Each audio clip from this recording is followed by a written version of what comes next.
Welcome back. You're still watching the Nile article, and to be shedding more light on the Russian-Ukrainian conflict and how it is affecting the international economy and the future of the negotiations between Kiev and Moscow. I'm honored to be having with me in the studio for tonight Dr. Nabil, Negm, the international relations analyst and the member of the Egyptian Council for Foreign Affairs. Thank you very much for being with us tonight on the Nile article.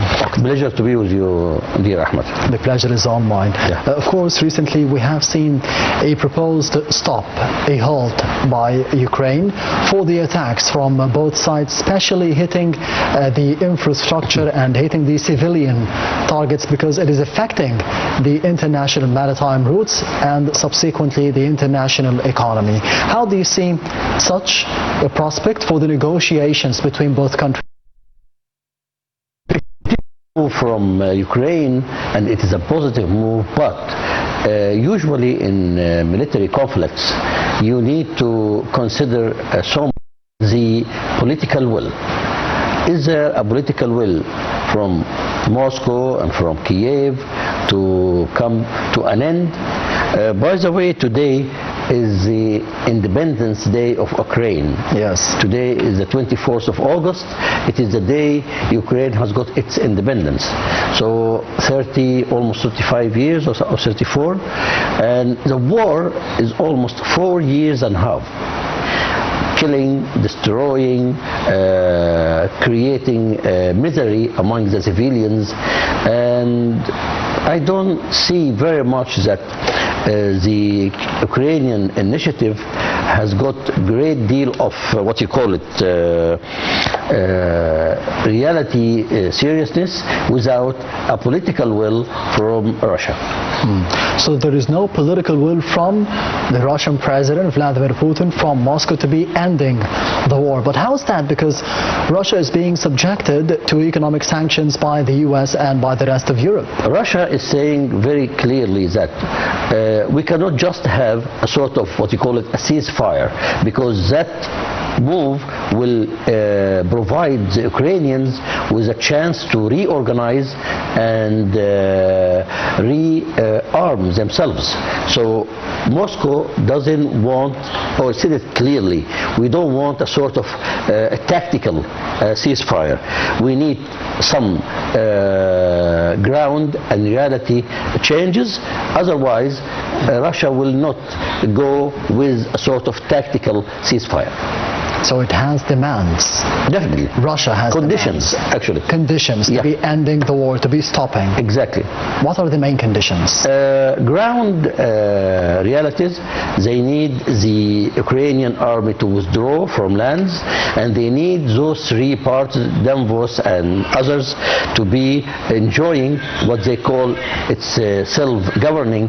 It's a quite complicated situation because Russia has occupied two parts of the Ukrainian sea cities, and now we need a sort of what you call it an international intervention. Otherwise, the situation is a sort of what you call it a formula for European big war, and that's coming in the program to talk about. A big war? Yeah, Russia big and war. The rest of Europe? Yes, sir. East Europe and West Europe? Yeah, because you know France, Britain, both of them are clearly saying that we are going to support Ukraine military. Rockets, missiles, financial support. The situation is not quite clear because I can see what's going on in with the war on Ukraine is a very much a turning point for the European peace and stability, and for the world peace and stability, because it could easily get out of hand if France, UK and USA get involved clearly and seriously. Russia might hit some European targets, and if that happens, that's going to be a beginning of a wider, uncontrollable military conflict. And do you think that this could happen, this wider... It is one of the conflict? scenarios. It is one of the scenarios on the table. What is the nearest scenario? Because do you think that Russia is capable of going to war with the rest of the world or the rest of Europe? The situation is very critical. Mr. Putin has got his personal dignity and he's got his internal, what you call it, public opinion, which is going to ask him. After all those dead Russian soldiers, after all that damage to some Russian targets, military and civilian targets, he is in a situation not to go back. So I believe very much, unless the EU, the European Union, comes out with a sort of formula to get a situation out of the personal vendetta, if I may call it, or narrow-minded conflict between Zelensky and Putin, the situation is very dangerous. And it's not only the grain and the economy. No, this situation could be the beginning of a third world war. What's happening in Ukraine is not just, a bilateral conflict. No, because Ukraine wanted to be a member of the NATO. Yes. So Russia said, okay, I'm going to handle you. And they have done some ground attacks and some ground support to separatists in Ukraine. And now Ukraine is in a situation that, okay, something you call it national dignity. And Mr. Zelensky ruled out any election. His ex or former defense minister called for election, and the president said no, it is not the right time. So does he want to stay in power? Definitely. And not only that, he is taking a refuge with the national pride of the Ukrainians. I am fighting Russia. Is it the same scenario for Ukraine as it is in Israel, for example, with Benjamin Netanyahu, as it is with the US President Donald Trump, that they are, I wouldn't say creating wars, but as you mentioned, taking refuge within the war? Thank you very much for that connection. I believe what's happening between Russia and Ukraine, it is very much close to what's happening between USA, Israel from one side, and Iran. Yes. And you can see the situation. It's totally away from the UN Charter. It's totally away from the international law. Yes. And it is a personal vendetta. The criminal prime minister of Israel, Benjamin Netanyahu, is pushing the US president for such very much uneasy situation. And why is he doing that? Because he has committed crimes in Gaza, and he has been asked by the ICC, has produced a piece of whatever to arrest him. He is a wanted war criminal by the International Criminal Court. So how can I get out of that? By creating a new military conflict. What's happening in Russia, between Russia and Ukraine, is very similar to what's happening between USA, Israel and Iran. But the accession talks for Ukraine, they wanted to join the NATO, and they wanted to be leaning towards the European Union and the rest of Western Europe. After 4.5 years of war, as you mentioned, Dr. Nabil Negm, how are talks going on for Ukraine to be accessing the NATO once again? Has it stopped? Will it stop after the war, even if they get to a halt as proposed by the Ukrainian president? Moscow refuses that scenario. Moscow doesn't want a NATO by its border. It's a western border, because if Ukraine joined NATO, so NATO has come very close to the bedroom of the Russian people. Yeah, Ukraine is just very short, distance. It used to be the same country. Absolutely. The Soviet Union. Absolutely. 1991, August 24th. Yeah. Today, the same date. August 24th, 1991, they have declared independence from the former USSR. Yes. What I can tell you very easily, what's happening there it is a sort of what you call it, a formula for a universal conflict. What's happening in Ukraine, happening in Gaza, West Bank, South Lebanon, what's happening in Iran, and more to come. More to come, to be honest with you, because the world is totally out of control. There is no world order, dear Ahmed. Since the fall of the ex-USSR, it's only one man show, USA. Yes. And that one man show is always what you call it, connected to the mentality of the president. And Mr. Trump is a guy, and his slogan is deals. And I hate that word. Yes. Deals. You can say deals when you do a business transaction. You can use the word deals when you go to the city or the Wall Street in New York. But you cannot use the terminology deals in politics, because politics, it is dependent to law, international law. And unfortunately, the United Nations is just absent. The Security Council is divided, and the major players are just watching. It is a very dangerous time. It is not just Ukraine and Russia. No. It is not just Iran and USA. No. It is a world without order. I can repeat it again. A world without order. And this leads us to a multipolar world nowadays, because you mentioned that there used to be two superpowers in the US, or Russia, or the US and the USSR, and nowadays everyone has a chance, like China, for example. They are having a big chance with a wise leader, as you mentioned, that the leader is very important, like President Abdel Fattah al-Sisi that we have here in Egypt.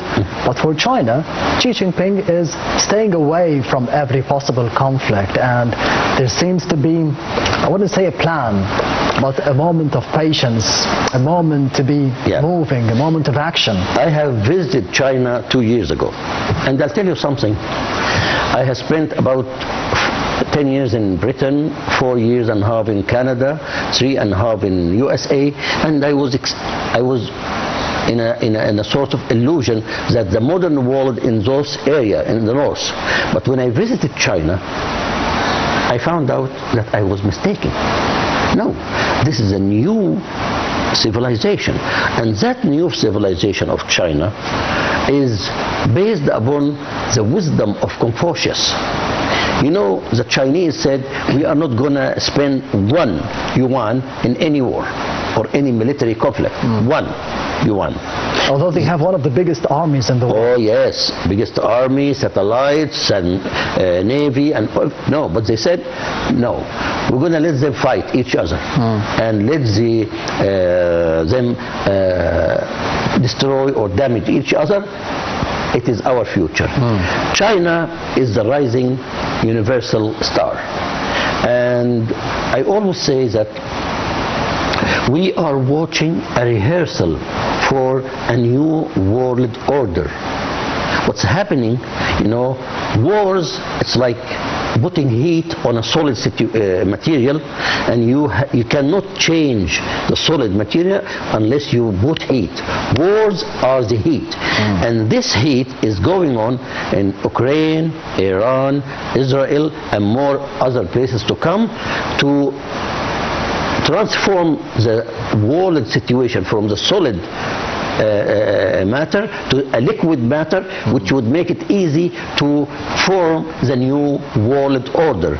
China is going to be a big player in that new world order, and unfortunately Mr. Trump is not up to the United States great expectation, are not up to the father founders rules and advices.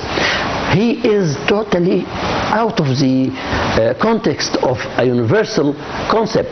United States of America is a great nation.